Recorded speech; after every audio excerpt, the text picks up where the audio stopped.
Good evening friends. आज जो हम लोग चैप्टर करेंगे या जो पोर्शन करेंगे उसका नाम है एडमिशन ऑफ अ पार्टनर। इसके लास्ट वीडियोस में मैंने आपको पार्ट वाइज बताया था कि एडमिशन के वक्त हमें क्या क्या फॉर्मेलिटीज़ पूरी करनी होती है। आज हम लोग पूरे फुल फ्लेजेड सम्स करेंगे। तो पार्टनरशिप में जब किसी नए पार्टनर को एडमिट करते हैं तो जनरली ऐसे सवालों में हमें 3 अकाउंट्स खोलने होते हैं। क्या क्या होता है? पहला जो अकाउंट होता है वो होता है रिवैल्यूएशन अकाउंट, जो हमने लास्ट वीडियो में कर बताया था आपको। तो जो भी एसेट्स एंड लायबिलिटीज़ को रीवैल्यू किया जाता है, ठीक है, उसका सारा जो इफेक्ट है वो हमने रिवैल्यूएशन अकाउंट में दिखाना होता है। ओके, इसके बाद का जो अकाउंट बनता है that is called the partners capital account. Okay, जो भी फ़ायदा जो भी नुकसान पार्टनर्स को मिलना है वो अपने पार्टनर्स कैपिटल अकाउंट में दिखाते हैं। और जो तीसरा जो हम बनाना पड़ता है वो होता है पार्टनर को एडमिट करने के बाद कंपनी का फाइनेंशियल पोजीशन क्या है। So you have to prepare a balance sheet after the admission of new partner.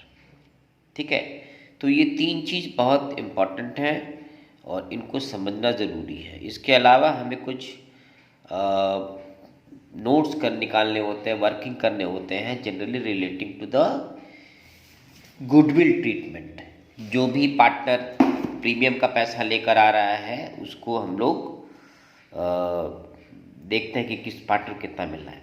ठीक है, तो let's catch up a sum. Okay, ये देखिए एक सवाल है यहाँ पे। हाँ, तो सवाल है Vivaan Nupur were partners in a firm sharing profits and losses in the ratio of 7:3। Their balance sheet as at 31st March 2020 was an under. क्या है? क्रेडिटर 10,000 रुपये है, बिल्स पेबल 15,000 रुपये, प्रोविजन फॉर बैड डेट्स 500 रुपये, जनरल रिजर्व 10,000 रुपये है, Parul slow लिखता है, ये भी है। हैसेट्स में क्या है? कैश है, डेटर्स है, बिल्स रिसीवेबल है, स्टॉक है, बिल्डिंग है, लैंड है, ये सारे ये पोजीशन है बैलेंस शीट का just before the admission of the partner. क्या डीड हुआ है उनके बीच में? On 1st April 2020 they admitted Parul as the new partner. देखो पारुल का लोन लिया हुआ है, अब उसी पारुल को वो लोग पार्टनर के हिसाब से एडमिट कर रहे हैं, तो पारुल को 1/5 शेयर मिलेगा। दूसरा, पारुल लोन जो है वो उसके कैपिटल अकाउंट में ट्रांसफ़र कर दिया जाएगा, वो अलग से इसके लिए कैश लेकर नहीं आएगी on behalf of capital, but the amount of loan which she has given that will be transfer to her capital account. जो भी वो लोन का पैसा दी है वो उसे कैपिटल अकाउंट में कन्वर्ट हो जाएगा। Okay, goodwill of the firm was valid 2 lakh रुपये। गुडविल जो है फर्म का कितना है? 2 लाख रुपया है। और पारुल जो है अपने हिस्से का गुडविल वो कैश में लेकर आ रही है।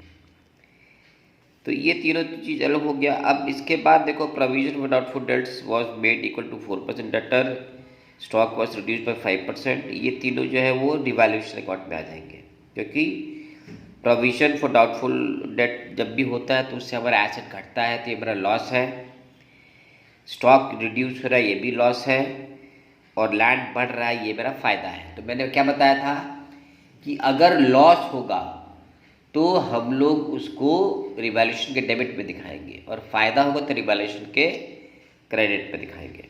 Okay, so this is the overall situation. Let's start the sum star. तो सबसे पहले हम लोग क्या करेंगे कि इनका जो पुराने पार्टनर्स का कैपिटल अकाउंट है वो उनको ट्रांसफ़र कर देंगे उनके कैपिटल अकाउंट में। ठीक है, कुछ हमें स्टेप मेंटेन करना पड़ता है जिससे कि सवाल मेरा आसानी से हो जाए। ओके, तो first of all we will complete the revaluation account. देखिए, तो रिवैल्यूएशन में तो क्या लिखा हुआ है? Provision was to be made equal to 4% of debtor. Debtor कितना है? डेटर यहाँ पे दिया है 20,000 रुपये। ठीक है, 20,000 का 4% कितना होता है? तो 4 5 20, 2,000 रुपये, सॉरी 4 2 8, 800 रुपये। और पहले से आपने कितना प्रोविजन किया हुआ है? 500 रुपया। मैंने एग्जिस्टिंग आपने 500 रुपया का प्रोविजन बना के रखा था, लेकिन अब वो कह रहे हैं कि अब उसको हमको 800 कर देना है, बिकॉज 4% ऑफ 20,000 इज 800, यानी हमें और कितना प्रोवाइड करना पड़ेगा, और 300 रुपये। ठीक है, तो उसका एंट्री हम लोग कैसे करेंगे, उसका एंट्री हम लोग करेंगे टू सन्ड्री डेटर्स, जो 300 रुपये एक्स्ट्रा प्रोविजन हुआ है। ठीक है, ये हो गया। फिर बोल रहा है stock cost to be reduce by 5%। Stock यहाँ पे कितना था, 30,000 रुपये, तो यहाँ हमारा लॉस हो रहा है टू स्टॉक 5% ऑफ 3,000 कितना है, 1,500। क्लियर, नुकसान हो रहा है। और कह रहा है land was to be appreciated by 10%। Land कितने का है, 1,00,000 का है, तो ये फायदा हो रहा है, एप्रिशिएट हो रहा है, तो इसको हम लोग देंगे बाय लैंड। ठीक है, तो ये हो जाएगा 10% ऑफ 1,00,000, ये हो जाएगा 10,000 रुपया।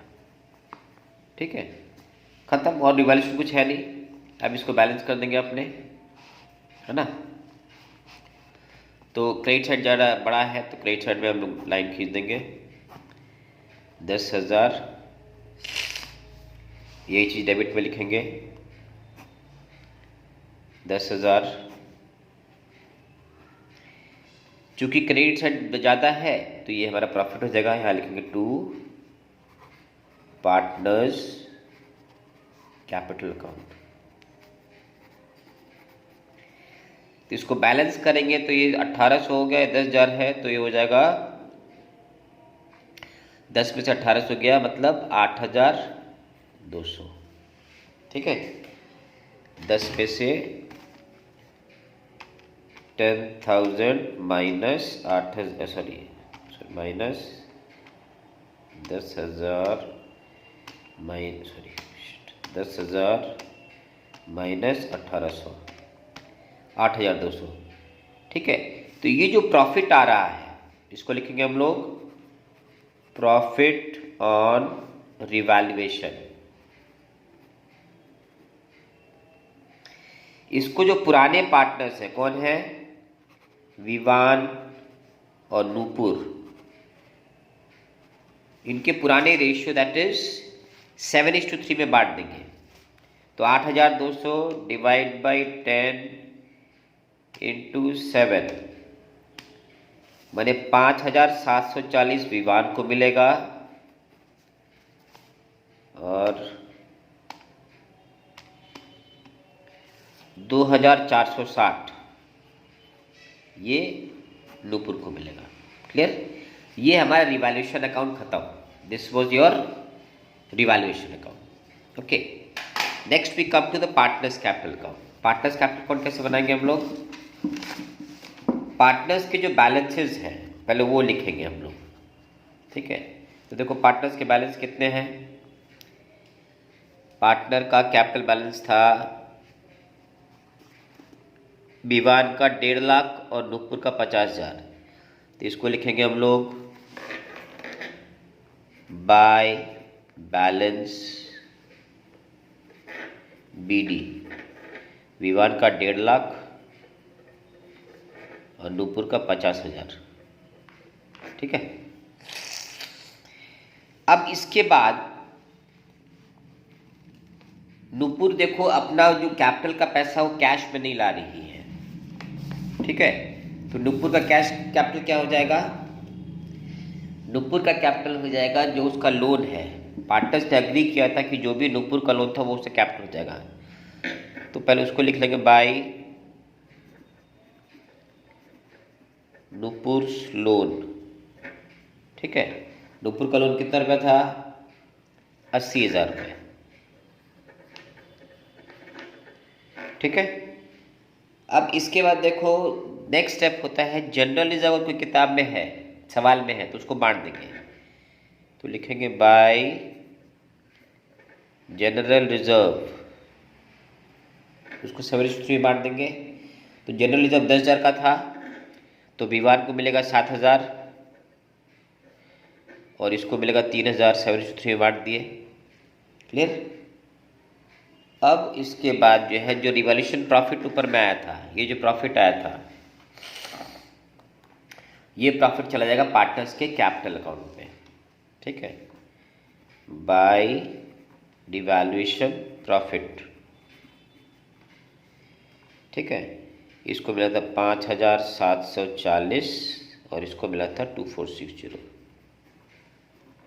ठीक है, अब देखो जो नया पार्टनर आ रहा है वो गुडविल का प्रीमियम लेके आ रहा है। कितना रुपये लेके आ रहा है? तो फर्म्स गुडविल कितना है? Firms goodwill is equal to 2 lakh rupees. Share of Parul, Parul का शेयर कितना है? 1/5।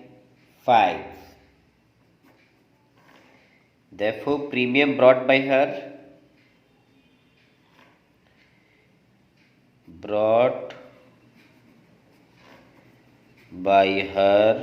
is equal to 2 lakh into 1/5 is equal to 40,000। ठीक है, तो ये 40,000 रुपये लेकर आ रही है ना, वो किसमें बटेगा?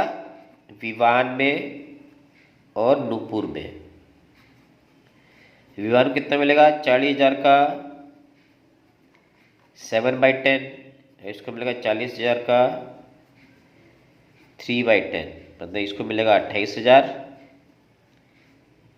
ठीक है, और इसको मिल जाएगा 12,000। ठीक है, अब इसको क्या एंट्री पास करेंगे? इसका बाय प्रीमियम फॉर गुडविल। ठीक है, इसको 28,000 मिला, इसको मिला 12,000। बस खत्म हो गया। अब इसको जोड़ देंगे। ठीक है, तो 1.5 लाख और 28,000, 1,78,000, 1,78,000 और 7 हो गया 1,85,000, 1,90,000, 1,90,740। ठीक है, इसको जोड़ दो। 50, 12, 62, 3, 65, 2, 67, 67,460 रुपये। ये हो गया 80,000 रुपये इसका बैलेंस। ठीक है, इसको यहीं लिख देंगे। ठीक है, तो अब इसका हम लोग बैलेंसिंग करेंगे। यहाँ पे बैलेंसिंग में डेबिट साइड में कुछ है नहीं, तो इसको एज इट इज़ वही फिगर उतर जाएगा। इसका 1,90,740 रुपये, इसका 67,460 रुपया, इसका 80,000 रुपया। जगह टू बैलेंस CD 1,90,740 रुपये, 67,460, इसका 80,000। ठीक है, so this brings an end to the partners capital account.